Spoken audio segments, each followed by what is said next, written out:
Mr. Chairman, though it is considered that inflation is like sin, yet every government condemns it and every government practices it.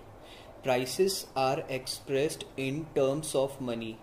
When the rupee or any other currency buys much less than what it used to buy earlier, then the problem of rising prices comes into being.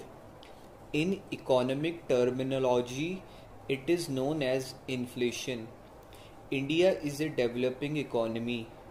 In a developing economy, prices usually display an upward trend. But if prices keep rising relentlessly, they cause great hardship to people.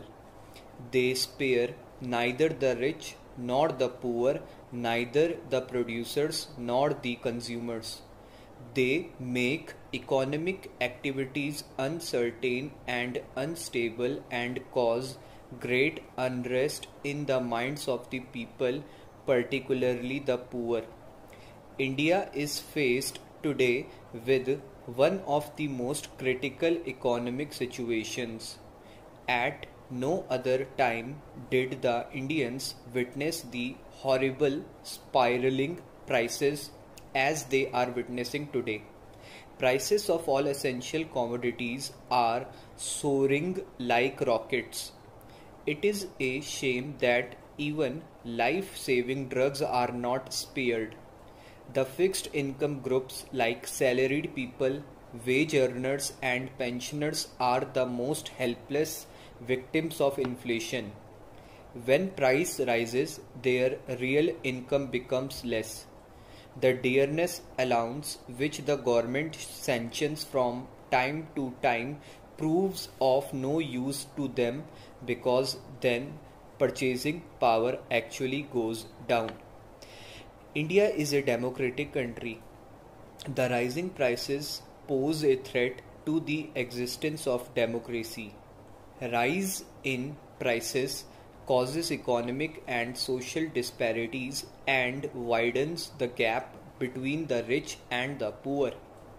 The rich tend to become richer and the poor poorer.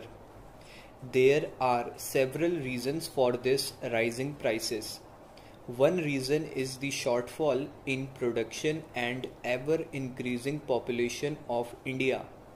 The second reason is the defective distribution system. Sometimes there is overproduction, but due to defective distribution system, essential commodities do not reach to the market in time. The third reason of rising prices of essential commodities is the tendency of wholesalers and capitalists to hold the products and create a scarcity in the market. Some other reasons of rising prices are corruption, faulty taxation system, ever rising petrol and diesel prices, wastage of food grains, excessive profits charged by manufacturers, etc.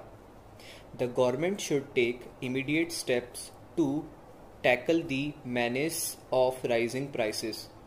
So there is a need for the government to take urgent steps for controlling the rising prices. To reduce the demand and pressure on our limited resources, the rise in population should be checked. Corruption should be checked and corrupt traders and holders should be brought to book. The public distribution system needs to be strengthened. Excessive circulation of money should be checked. The government has to reduce its increasing administrative expenditure.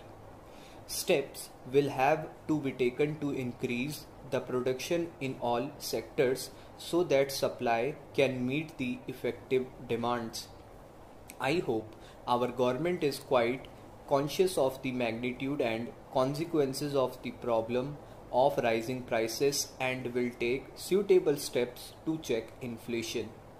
Sir, as per the Transparency International, corruption is defined as the misuse of entrusted power for private gain or the use of public office for private gain. In other words, it is the use of official position or status by an office bearer for his or her own personal benefit. Therefore, the corrupt behavior would include bribery, fraud, stealing the public resources, partiality, favoritism, seizure of public assets for private use, etc. It is an irony that the country, which has given birth to great spiritual leaders and intellectuals, ranks 95th among 183 countries in Transparency International's Corruption Perception Index.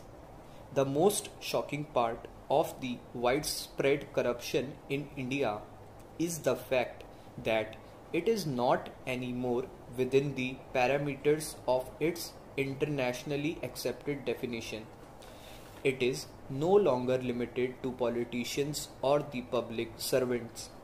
It has become very common amongst almost every section of the society at every level. It is not only prevalent amongst rich who are greedy in spite of possessing enough, but it is also prevalent amongst poor. The fact is that a large number of Indians are now involved in corrupt practices in one way or the other, either due to greed or due to so-called compulsion. People have gone even to the extent of adulteration of foodstuff such as milk, ghee, spices, and also life-saving medicines. Over the years, corruption has managed to seep into the grassroots of bureaucracy and made it defunct. Anna Hazare rightly said that nothing short of a second freedom struggle would liberate the country from the clutches of corruption, criminalization of politics, and illiteracy. It is often accused of promoting red tapeism and nepotism. The common man faces corruption in all public institutions, whether it is applying for a gas connection or electricity connection, for getting ration cards, school admissions, etc. He has to cough up a huge amount of money to bribe officials. The sudden inflation and failure to increase the salaries of employees in proportion thereto is another reason of corruption. The people at very lower levels of bureaucracy also resort to corrupt practices to make both ends meet.